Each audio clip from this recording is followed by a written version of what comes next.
Drôle, maladroit, rêveur, son personnage comique a révolutionné le cinéma français. Pierre Richard ne cesse de nous faire rire depuis plus de 50 ans, mais d'où vient son génie? On remonte le temps. En 1978, le grand blond redevient tout petit le temps d'une interview confession dans l'une des salles de classe de son ancien pensionnat. C'est là qu'est née son envie de faire rire et de faire du cinéma. C'était assez dur parce que les pensionnaires, enfin, j'avais 12-13 ans. Il y avait un type qui, tous les jours, me cassait la gueule. La deuxième année, justement, pour essayer de me reprendre, n'arrivant pas à doubler de volume, j'ai doublé en puissance par le rire.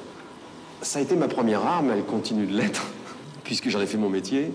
Mais ça a été, en tout cas, au départ, ça a été pour moi un réflexe de défense. Merde, moi, je suis vraiment très maladroit. J'étais très jongleur, comme ça, tu vois. Alors, je faisais tomber, je pendais juste au moment où ça tombe. C'est là que j'ai appris à faire des bruits avec mes oreilles, des petits bruits comme ça. C'était toujours dans l'hypocrisie. Pierre Richard retrouve même ses anciens camarades de classe. Et là, ce qui frappe, c'est sa soudaine timidité. On peut dire du pain. Ouais, c'est ça. Ça va bien? Bonjour. C'est curieux.